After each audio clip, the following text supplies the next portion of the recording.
नमस्कार, सलाम। जैसा कि आपको सभी को मालूम है कि सीमा हैदर केस अब काफ़ी तेजी से चल रहा है और गति पकड़ चुका है। तो कानूनी प्रक्रिया को तेज करते हुए आज मैंने एसएचओ जेवर को एक क्रिमिनल कंप्लेंट सीमा के खिलाफ, नेत्रपाल के खिलाफ और सचिन के खिलाफ फाइल की है, जो कि इंडियन पैनल कोड की धारा 153A, 195, 196, 197, 199, 201, 205, 209, 406, 420, 467, 468 और 459, 471, 494, 495, 496, 120B IT एक्ट 2000 की सेक्शन 67 सेक्शन 11A भारतीय विदेशी अधिनियम 1946 बरखिलाफ सीमा हैदर केर ऑफ सचिन मीना पुत्र नेत्रपाल व नेत्रपाल उर्फ नेत्र पुत्र बिशंबर, ये रेजिडेंट ऑफ रघुपुरा। जिस कंप्लेंट में हमने कहा है कि जैसा कि आप सभी जानते हैं कि पाकिस्तानी महिला सीमा हैदर, जो कि गैर कानूनी तरीके से नेपाल के रास्ते भारत की सीमा में गुलाम हैदर के 4 बच्चों के साथ, जिनकी उम्र 6 वर्ष से कम है, अपराधी सचिन पुत्र नेत्रपाल उर्फ नेत्र निवासी रघुपुरा उत्तर प्रदेश की मदद से भारत की सीमा में प्रवेश कर गई थी, जिसे रघुपुरा पुलिस द्वारा 3/7/2023 को सेक्टर 59 बल्लभगढ़ जिला फरीदाबाद हरियाणा से गिरफ्तार करके रघुपुरा पुलिस द्वारा कोर्ट में पेश किया गया था और उसके 4 नाबालिग बच्चों को बरामद कर लिया गया था तथा अपराधी सचिन को भी उसके साथ गिरफ्तार कर लिया गया था, जिसके खिलाफ दिनांक 4/7/2023 को रघुपुरा पुलिस स्टेशन में एक सेक्शन 14 1946 व 120B IPC के तहत मुकदमा दर्ज हुआ था और 7/7/2023 को अदालत से कुछ शर्तों पर सीमा हैदर को, नेत्रपाल को और सचिन को रिहा किया गया था। अदालत से जो सशर्त जमानत मिली थी, उसके बाद पाकिस्तानी नागरिक सीमा हैदर पत्नी गुलाम हैदर हाल मुकाम केयर ऑफ सचिन पुत्र नेत्रपाल रघुपुरा के यहाँ रह रही है और लगातार वो 153A सेक्शन 195, 196, 197, 199, 201, 205, 209, 206, 420, 467, 68, 494, 120B IPC व IT एक्ट की सेक्शन 67 व 11A भारतीय विदेशी अधिनियम 1946 का लगातार जो है वो अपराध कर रही है। अब आपको बता दूं कि सेक्शन 153A में क्या आता है। सेक्शन 153A में कोई भी सार्वजनिक रूप से ऐसा बयान जारी करना जो 2 समुदायों के बीच आपसी झगड़ा पैदा कर दे, लड़ाई पैदा कर दे, और 195, 196, 197 जो कि ये 199, 201 सबूतों को तोड़ मरोड़ दे और गलत तरीके से गलत तथ्यों के आधार पर कोई अदालत के सामने रखे। उसके अलावा 406 जो अमानत में खयानत करे, ये बीवी तो गुलाम हैदर की है, लेकिन ये गलत रूप से भारत में आकर के अनैतिक संबंध के चलते गलत तरीके से अपना शारीरिक शोषण भी अनैतिक तरीके से जो इसका हो रहा है वो 406 धारा के अंदर आता है।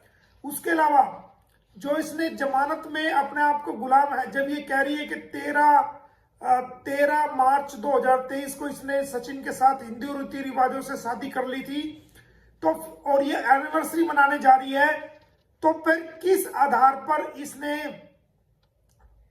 जमानत के अंदर अपना आप को गुलाम हैदर की वाइफ कहा है और FIR के अंदर जो इसने फैक्ट बताए हैं, जो FIR में दर्ज है, उसके मुताबिक इसने गुलाम हैदर को अपना पति बताया है। इसके अलावा जो कबूलनामा इसने किया है, उसके अंदर भी इसने अपने आप को गुलाम हैदर की वाइफ बताया है। तो झूठ बोलकर फर्जी दस्तावेजों के आधार पर जो माननीय अदालत जेवर से इसने जमानत याचिका ली है, तो अगर ये सचिन की पत्नी है तो फिर हैदर की वाइफ बनकर क्यों जमानत ली? इसलिए इस पर 420 जालसाजी करने, धोखा देने, धोखाधड़ी करने की धारा 420, 67, 68, 469, 71 आती है। इस पर हमने 494 का भी धारा लगाई है, जो कि 494 धारा एक पति के रहते हुए जब एक पति जिंदा है तो बिना तलाक के किसी और व्यक्ति से शादी करना बाईगानी उसको कानून की भाषा में कहा जाता है। बाईगानी करना वो 494 में आता है। 495 में भी उसी की संज्ञा दी गई है, 496 में भी। 120 बी में जो नेत्रपाल और सचिन के ने जो इसका साथ दिया है इस अपराध को करने के लिए, उन पर लागू होती है। और सेक्शन 67 जो कि आईटी एक्ट की, यानी कि मीडिया द्वारा किसी भी भ्रांति को, झूठी बात को, भ्रम को फैलाना, झूठ बात को फैलाना मीडिया के माध्यम से, वो सेक्शन 67 आईटी एक्ट 2000 की आती है। इसके अलावा सेक्शन ए विदेशी अधिनियम 1946 का भी अपराध किया है। तो हमने डिटेल से आज पूरी कहानी लिखकर और इसके अंदर बताया कि अगर ये कहती है कि भाई मैंने सचिन से 13 मार्च 2023 को शादी की थी, तो हमने कंप्लेंट में लिखा है तो आपने जमानत के अंदर गुलाम है, अपने आप को गुलाम हैदर की बीवी बताकर क्यों जमानत अर्जी फर्जी जालसाजी करके दायर की, और क्यों आपने वो जमानत वहां से बतौर गुलाम हैदर की बीवी प्राप्त की? अगर आपने शादी कर ली थी तो आपको सचिन की वाइफ बताना चाहिए था। तो इस प्रकार हमने सारी डिटेल के साथ आज इसका अभी कोई कानूनी तलाक नहीं हुआ है और ये किस प्रकार ये सोशल मीडिया पर कह रही है कि भाई हम अपनी एनिवर्सरी मनाने जा रहे हैं, तो वो लिखित में शिकायत भी कम से कम 20 धाराओं के तहत हमने आज एसएचओ जेवर को उनके कार्यालय में लिखित में कंप्लेंट दी है। और वहीं से हमने, क्योंकि रिसीविंग उन्होंने हमें कोई दी नहीं है, तो हमने एसएचओ को भी बताया कि आपके कार्यालय ने हमें कोई रिसीविंग नहीं दी है।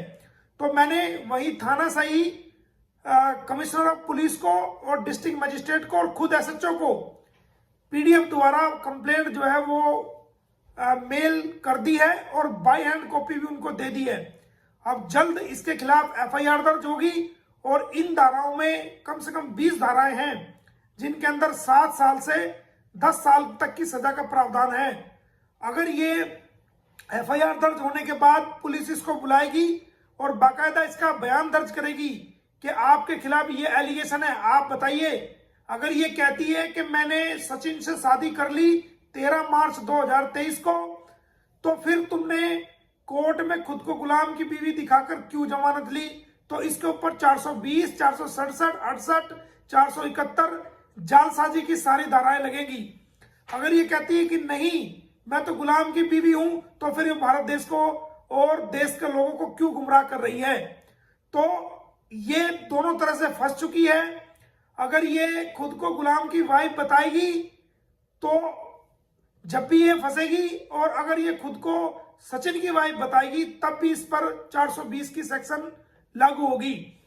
और बहुत ही जल्द इस बात को पूरी दुनिया के लोग भी देखेंगे कि किस प्रकार इसने भारत को के लोगों को और दुनिया के लोगों को ये गुमराह करती चली आ रही है।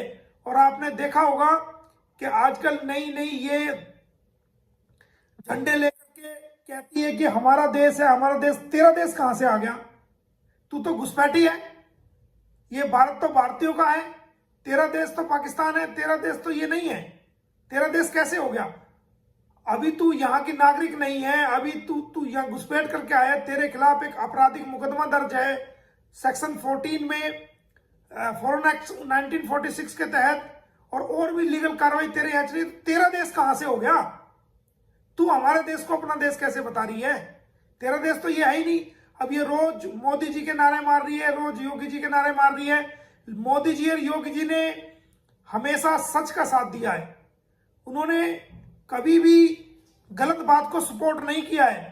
और अगर आप उनसे भी पूछे, उनसे भी कोई इंटरव्यू में कहीं कोई पूछेगा तो वो यही कहेंगे कि इसको भारत का वीजा लेके आना चाहिए था, क्योंकि इस्लामाबाद पाकिस्तान में हमारा भारतीय दूतावास हाई कमीशन ऑफ इंडिया मौजूद है, उसके अधिकारी वहां मौजूद है। अगर कोई भारत आना चाहता है तो वो आवेदन लेते हैं और इंटरव्यू करते हैं, और जो जेन्युइन जिनका कोच होता है उनको वो कभी भी वीजा के लिए मना नहीं करते हैं, तो फिर आप घुसपैठ करके क्यों आए हो? तो ये सब ड्रामे ये कर रही है और आने वाले टाइम में आप देखना ये बचने के लिए और इससे बड़े बड़े ड्रामे करेगी। तो आप सभी भारतीयों को इसके ड्रामों से सतर्क रहना है और जल्दी ये जेल जाएगी। हमने अपनी कानूनी कार्रवाई को तेज कर दिया है।